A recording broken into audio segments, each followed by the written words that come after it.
Selamat datang sobatku penjiwa pembaca novel, cerpen maupun webtoon namun pernah atau sering ingin membaca, tapi males atau capek. Karena itu Mimin akan menceritakan sebuah novel, cerpen maupun webtoon, untuk menemani teman-teman. Kali ini Mimin yang akan menceritakan sebuah cerita yang diambil dari novel, berjudul Tukang Pijat Yang Terbaik. Namun sebelum ke videonya, Mimin minta dukungan kalian sobat-sobatku biar channel ini terus berkembang. Jangan lupa subscribe, like, share, dan komen. Yuk kita ke videonya sobatku. Episode kali ini si tukang pijat di salon kecantikan. Apakah menurutmu itu benar? Di lantai 3, di ruangan pribadinya terlihat seorang wanita berusia 30 tahun yang glamor. Dia tidak dapat menahan suara yang menggairahkan itu. Tangan pemijat itu langsung memijat bahunya. Tukang pijat sedang memperhatikan hidung dan wajahnya. Sangat jelas ia terlihat sedang menahan gairah nafsu, sehingga dia mengucapkan kalimat yang diajarkan oleh gurunya. Ketika kekuatan dan kecepatan tangannya menjadi lebih lambat, pria itu melambat dan berkata dengan menghela nafas dan berkata, "Adik kecil, mengapa tanganmu seperti dialiri aliran listrik? Itu membuat badanku terasa sangat nyaman atau kamu akan menjadi aku? Fulti melihat kamu punya banyak modal di sekujur tubuhmu. Asal kamu setuju, harganya akan gratis. Emily, tolong panggilkan Fred D. Watson." Jawab Fred D. Watson mengatake kepadanya, "Maaf, saya telah menandatangani kontrak dengan Grace, jadi saya tidak bisa pergi.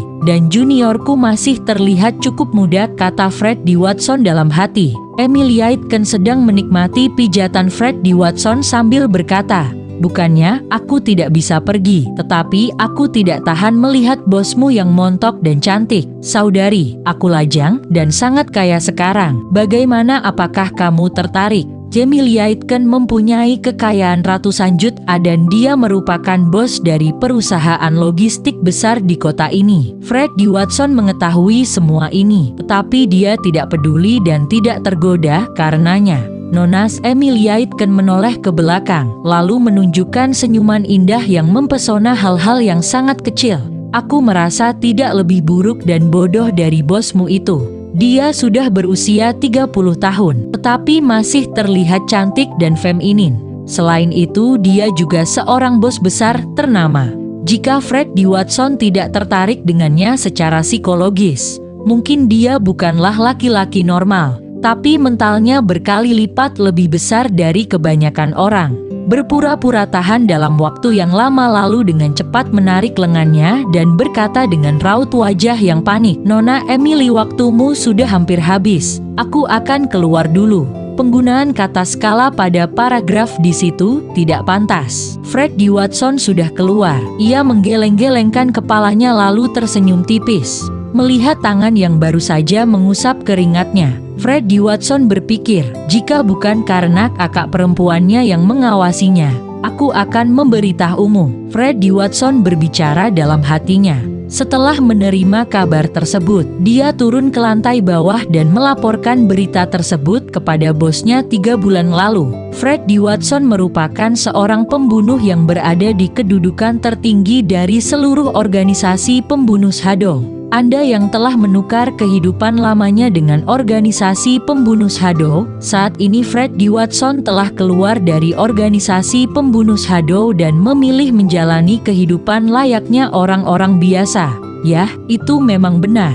Ketika masih muda, setelah dia datang ke kota Chaotich untuk melakukan tugasnya, ia ingin menyelesaikan masalah psikologisnya. Dia memilih untuk tetap tinggal, tetapi dia menderita penyakit jantung turunan dari orang tuanya yang sudah lama meninggal. Fred D. Watson harus mengirim seorang murid yang sombong kepadanya. Dia bertindak sebagai pengawal. Tentu saja, semua ini harus dirahasiakan dari Grace dan kenagar dia tidak merasa khawatir. Lobi di bagian lantai pertama Allure Beauty Salon. Dia mendekorasinya dengan megah. Lantainya terbuat dari marmer dan polanya sangat cantik. Sepatu hak tinggi yang dipakai oleh wanita itu terlihat anggun dan suaranya terdengar sangat indah saat ia berjalan. terlihat sepintas selain kesibukan para pegawai salon kecantikan. Selebihnya adalah para pria yang menunggu pasangannya untuk mempercantik dirinya dengan duduk di ruang tunggu sambil bermain handphone. Bos sedang tidak berada di kantor. Anda bisa menunggu sebentar, kata seorang pegawai. Fred D. Watson langsung bergegas ke ruang staf. Tetapi begitu dia sampai dan membuka pintu, ia tampak sangat terkejut dan langsung berteriak di depan pintu. Dari semua salon yang dia tahu, hanya Grace dan Ken yang memiliki kemampuan unik tersebut. Fred D. Watson bergegas untuk memohon belas kasihannya. Grace, tolong kasihanilah aku. Dasar bocah, kamu ingin malas lagi. Grace dan Ken tiba-tiba menyeret Fred D. Watson ke lift, lalu menjatuhkan kartu kamar 4202 di lantai 4 ke tangan Fred D. Watson, dan berkata, "Pergilah Nyonya McLean, sudah lama menunggu kamu." Wajah Fred D. Watson tiba-tiba terlihat pucat, karena di dalam benaknya tampak seorang wanita gemuk dengan berat lebih dari 180 kg melebihi Tuan McLean. "Maaf Grace, aku tidak bisa melakukan pekerjaan itu. Tuan McLean sangat ingin mengusirku dari pekerjaan ini."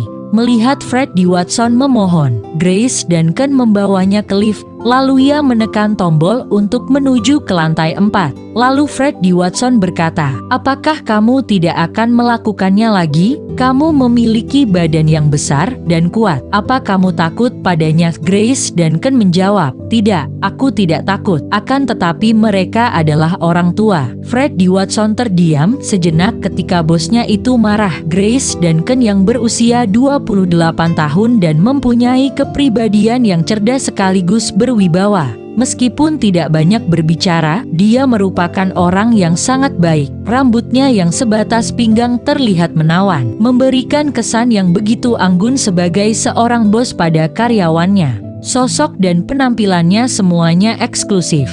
Dia bukan hanya bosnya, tetapi juga menjadi ikon dari salon kecantikan yang sangat mewah ini. Kenapa dia menjadi seperti ini? Makanan milik Fred D. Watson sudah diatur dan sudah disediakan. Grace dan Ken melihat ke arah Fred D. Watson yang tersenyum malu padanya. Dia sedikit emosi, tapi wajah cantiknya sengaja dibuat tegas. Lalu dia menyodorkan tangan ke dahinya. "Pernahkah kamu mendengar suara ini?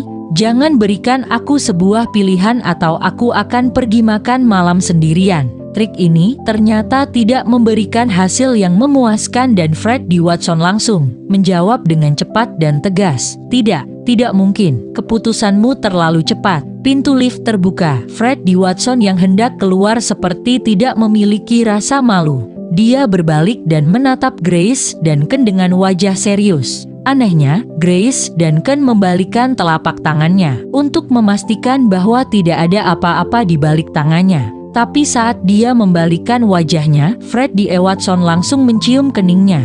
Ketika Grace telah menyadarinya, Fred D. Watson tersenyum penuh kegirangan dan langsung melarikan diri. Grace menghentakkan kedua kakinya dengan perasaan yang kesal. "Hei, kau bajingan kecil, tunggu aku." Tukang pijat di salon kecantikan itu biasanya menyebutnya si cabul agar mempengaruhi citra salon kecantikannya. Tapi ini bukan pertama kalinya. Dan untungnya, bajingan kecil itu tidak melakukan sesuatu yang berlebihan kepada orang lain kecuali dengan mencium wajahnya sendiri untuk menjaganya. Grace Duchan harus bermain keras setelahnya. Membuka pintu kamar pribadi dengan kunci kamar yang ada di tangan Fred D. Watson. Fred D. Watson menyiapkan kembali mentalnya.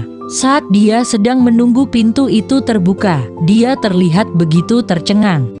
Oke sobatku, kita akhiri dulu video episode kali ini. Berikutnya kita akan menceritakan bagaimana kisah si tukang pijat terbaik itu berikutnya. Sampai sekian dan terima kasih atas menonton video ini. Kita akan bertemu kembali di video selanjutnya. See you, bye-bye.